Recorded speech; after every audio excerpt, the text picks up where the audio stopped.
Well, hello, Dentists. Angus Pryor here, creator of the Dental Profit System, co-author of the Amazon crushing book, The Better Business Book, bringing you our countdown. I'm doing 10 days straight. And for people my generation, you might remember this. If you're living in Australia, it went something like this. Countdown! And that was the way that there was a weekly show that had the top songs, and back in a day when people used to buy singles individually.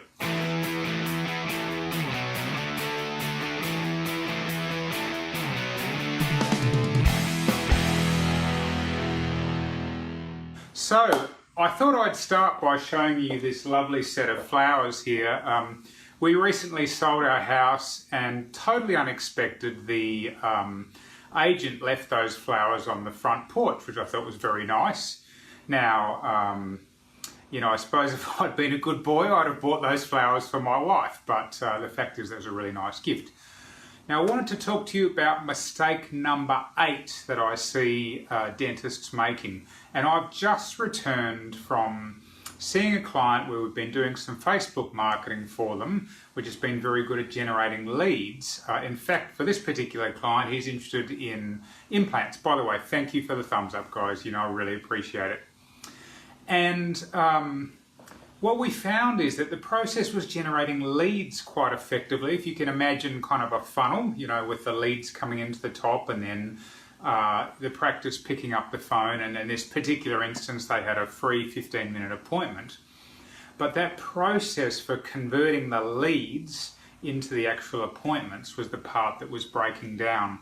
And when I think about the mistakes that dentists make in this area, it's not tracking how effectively you're converting any of your inquiries into appointments.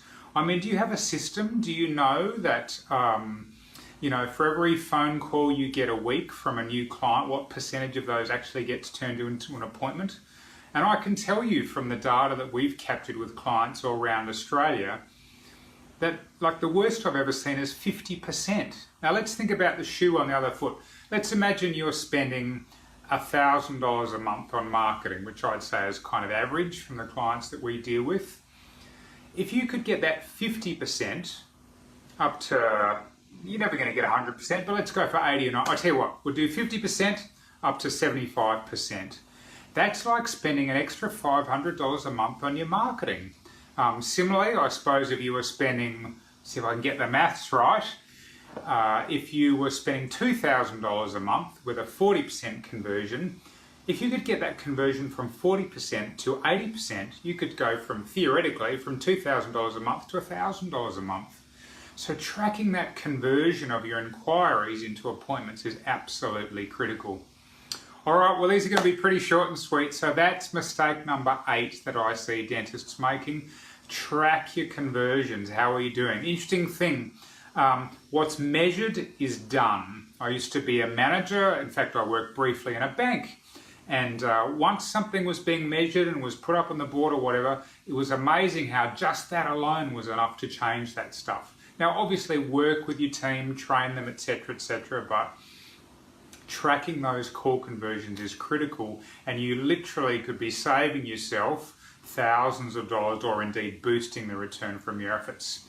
Otherwise, for me, Angus Pryor, I'll be seeing you on Countdown tomorrow, the 10 dentist worst mistakes. Until then, signing off. See you next time.